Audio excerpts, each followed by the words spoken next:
नमस्कार दोस्तों, आप सभी का स्वागत है। और जगदीप धनखड़ पूर्व उपराष्ट्रपति हो चुके हैं, क्योंकि उन्होंने कुछ दिन पहले 1-2 दिन पहले जो है परसों उन्होंने इस्तीफा दे दिया था। अब इस्तीफा जो दिया, बहुत सारी अटकलें लगाई जा रही थी, बहुत सारी तरह की बातें हो रही थी, लेकिन अब धीरे-धीरे कर के एक-एक कड़ी खुल रही है और लोगों के सामने आनी शुरू हो गई है। और वो जो इसके पहले पिछले वीडियो में मैंने कहा था, बताया था कि स्वास्थ्य का हवाला देना, क्योंकि जो व्यक्ति शाम तक कार्रवाई का हिस्सा रहा, वो अच्छे से चलाया हो। और यहाँ तक कि 11 दिन पहले धनखड़ साहब का ये कहना कि 5 साल का अपना जो टेन्योर है, वो हम अच्छे तरीके से उसको चलाने की कोशिश करेंगे, और अचानक से ये 11 दिन बाद है इस्तीफा देना, ये कहीं से हज़म नहीं हो रहा था। आखिरकार जो शक था, वो सामने आ ही गया कि वो शक नहीं, सही है, सच है। सच क्या है कि सरकार से धनखड़ साहब की इधर से बन नहीं रही थी। मैंने पिछले वीडियो में कहा था कि 2-3 जो मैंने उनकी बीमारियों का जो मैंने ये कहा था, ज़िक्र किया था कि जुडिशरी से पंगा लेना उनकी पहली बीमारी थी। स्वास्थ्य का जो पहला जो कारण खराब स्वास्थ्य का था, वो पहला कारण वही था।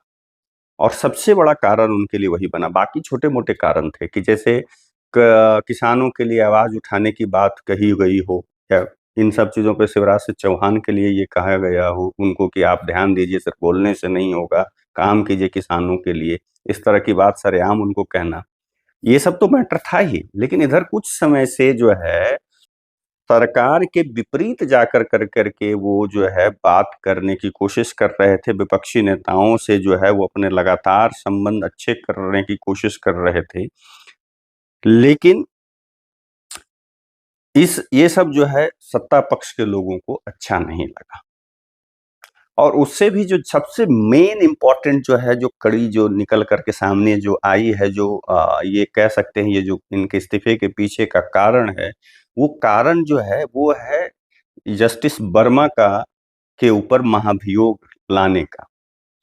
अब इसमें क्या था कि सरकार भी चाह रही थी कि हम उनके ऊपर महाभियोग लाएँ, और विपक्ष अचानक से कांग्रेस जो है यहाँ पे बहुत चालाकी से काम किया, और धनखड़ के कंधे पर बंदूक रख के गोली चलानी चाही। लेकिन यहाँ पे गोली चलाने थे वो सत्ता पक्ष पे चल गई, उल्टा धनखड़ जी के ऊपर लग गई उनकी। हुआ क्या कि जैसे जब महाभियोग लाने की बात, तो ये लाने से पहले किरण रिजिजू और जेपी नड्डा और मेघवाल साहब, ये तीनों बारी-बारी से जाकर कर के पहले जैसे जेपी नड्डा, किरण रिजिजू मिलने जाते हैं, फिर रिजिजू साहब और मेघवाल साहब जाते हैं, फिर मेघवाल साहब जाते हैं। ये लोग उनसे मिलते हैं और कहते हैं कि भई हम लोग लोकसभा में पहले महाभियोग लाएँगे, और वहाँ पे आम सहमति बनाने की कोशिश कर रहे हैं, विपक्षी दलों से बात चल रही है, और राहुल गांधी ने साइन भी कर दिया है, उस महाभियोग वाले लेटर पे, या जो उनका जो है प्रस्ताव पे। लेकिन वहाँ पे धनखड़ साहब नहीं मानते हैं। 3-3 बार जाकर के मनाने की कोशिश हुई कि नहीं ऐसा करना है, मोदी जी इससे नाराज़ होंगे, ये होंगे, वो होंगे, वगैरह-वगैरह। लेकिन वो नहीं मानते हैं, और बाद में कल जब जिस दिन पहले दिन जो है शुरुआत में जिस दिन इस्तीफ़ा उन्होंने दिया, कर के और जयराम रमेश और ये सब जो उन्होंने जो जाकर के प्रस्ताव दिया था महाभियोग को, उसको वो पढ़ दे कर के महाभियोग ले आते हैं। और यहाँ क्योंकि क्रेडिट लेने की बात है, विपक्ष अलग क्रेडिट लेना चाह रहा था और सरकार को घेरना चाह रहा था कि भ्रष्टाचार को देखिए बचाने के लिए कर रहा है, हम भ्रष्टाचार को इस तरह से उजागर करने की कोशिश, और ज़ीरो टॉलरेंस के लिए देखिए हम लोग सरकार को घेर रहे हैं, मतलब ये हो रहा था। और सरकार चाह रही थी कि हम ला कर के कहें कि हम देखिए इस मुद्दे पर कतई हम ये नहीं करेंगे, भ्रष्टाचार के मुद्दे पर। तो यहाँ पे क्रेडिट लेने की होड़ चल रही थी, और इसमें जो है इस क्रेडिट लेने की होड़ में जगदीप धनखड़ साहब जो हैं कांग्रेस के पाले में चले गए, उनके समर्थन में, एक तरह से विपक्षी दलों के समर्थन में चले गए।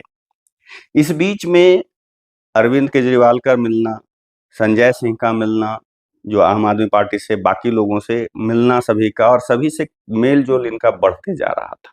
तो ये प्रमुख कारण बन गया इनके इस्तीफा का, धनखड़ साहब का। अब जो और भी बातें निकल कर के आ रही, वो इस प्रकार से है कि लंबे समय से सरकार से नाराज़ चल रहे थे धनखड़ साहब। इसीलिए वो विपक्षी दलों की तरफ ज़्यादा झुकाव उनकी बढ़ते जा रही थी। नाराज़ क्यों चल रहे थे? क्योंकि जो खबरें निकल कर के आ रही, जो प्रमुख तो वो तो स्पष्ट हो चुका है, लेकिन बाकी जो चीज़ें छन कर के आ रही है, अब इसमें कितनी सच्चाई है मैं नहीं जानता।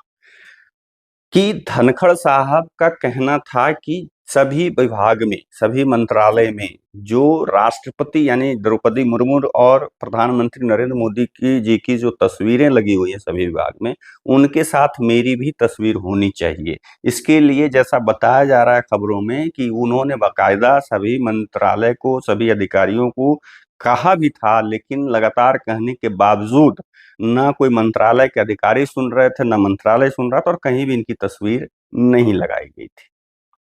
तो ये इनको खल रहा था और इसके लिए वो बार बार कह रहे थे और इसके चलते भी वो नाराज थे। एक कारण नाराजगी की ये भी थी। दूसरी चीज है कि इनको, इनका जो था, जैसा ये एक खबरों में फिर ये भी आ रहा है कि बाहर विदेशी दौरे पर जाने पर ये जिस तरह से भारत के राष्ट्रपति को मतलब प्रोटोकॉल सारे मिलते हैं, वही प्रोटोकॉल ये खुद के लिए भी चाहते थे कि हमें भी मिले राष्ट्रपति की ही तरह। अब उसका एक उदाहरण उसमें जो निकल करके आया कि ईरान में, जब वहाँ ईरान के राष्ट्रपति जब उनकी मृत्यु हुई, तब ये वहां पे गए थे, जैसे राष्ट्राध्यक्ष लोग जाते हैं ऐसे मौके पे, तो यहाँ से भारत की ओर से यही गए थे, वो धनखड़ साहब ही गए थे। तो उन्होंने वहां पे जो मतलब ये था, राजदूत को बुला करके तलब करके कहा धनखड़ साहब ने कि भाई मेरे लिए कमरा छोटा है, कमरा मेरे लिए बड़ा करना चाहिए, आप लोगों ने गलत किया है। जिस पर कि राजदूत साहब ने ये भी कहा कि ये हमारे तरफ से व्यवस्था नहीं की गई है, ये यहाँ के ईरान के सरकार के द्वारा व्यवस्था की गई है। और उसके बाद बड़ा जहाज चाहिए था उनको। ये इस तरह की बातें आ रही है न्यूज में छन कर करके कि ये उनका डिमांड था कि बड़ा सा कमरा जैसे राष्ट्रपति को मिलता है, जैसे बड़ा जहाज जाने को मिलता है, उसी तरह से हमें भी मिलना चाहिए। एक ये भी कारण बना उनका। तीसरा जो आ रहा है कि अमेरिका के उपराष्ट्रपति, शायद जेडी वेंस नाम है संभवतः, मैं अगर गलत नहीं हूं तो, वेंस साहब यहाँ पे आ रहे थे। उनके आने पे इन्होंने मिलने की खुद इच्छा जाहिर की, धनखड़ साहब, क्योंकि वो भी उपराष्ट्रपति और ये भी उपराष्ट्रपति। तो इनका कहना था कि मैं उनका समानांतर हूं, इसलिए मैं जाऊंगा। लेकिन यहाँ पे सरकार के जो प्रतिनिधि थे या मंत्री थे, उनका उन्होंने मैसेज दिया कि भाई ऐसा नहीं है, क्योंकि जो जेडी विंस हैं वो ट्रंप के करीबी हैं, इस वजह से उनके लिए नरेंद्र मोदी जी ही जाएंगे। तो एक नाराजगी उस समय भी बनी कि हाँ, इनकी बात को वहां पे दरकिनार बार बार किया जा रहा था, ऐसा ये खबर में माना जा रहा है कि सरकार इनकी नहीं सुन रही थी।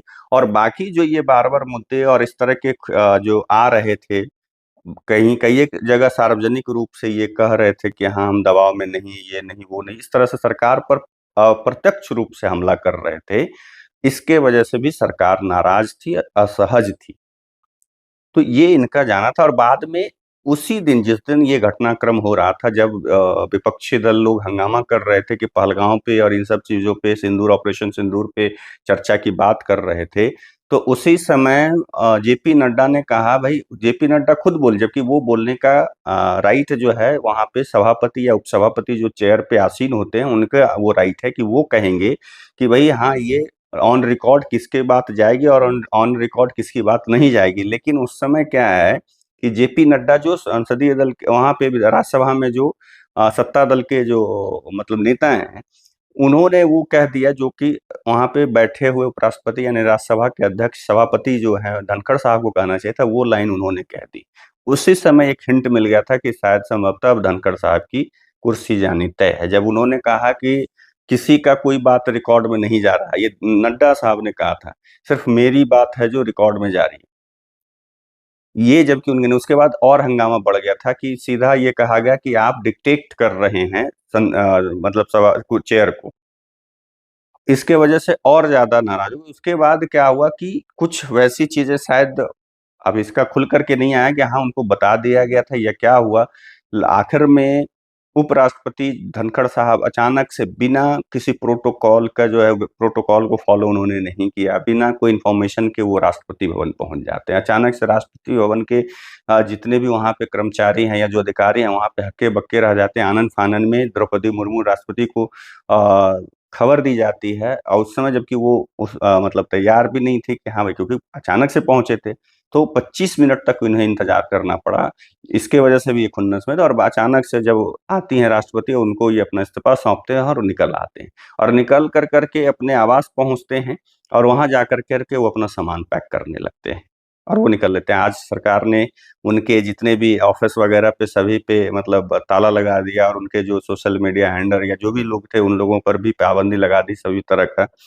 तो इससे पता चलता है कि ये जो बातें जो मैंने पिछले वीडियो में कहा था कि ये स्वास्थ्य का जो हवाला दिया गया एक्चुअली स्वास्थ्य नहीं, कारण कुछ और है। जुडिशरी मेन कारण है और वो आखिरकार सही साबित हुई कि जुडिशरी में महाभियोग लाने के लिए क्रेडिट लेने की होड़ लगी हुई थी सत्ता पक्ष और विपक्ष में और धनखड़ साहब चले गए विपक्ष की ओर। यहीं से सत्ता के पक्ष से यानी सरकार के इनके साथ जो है पहले से ही चल रहा था और यहाँ पे खुल करके मामले आए और लास्ट में यही कारण बना इस्तीफा का।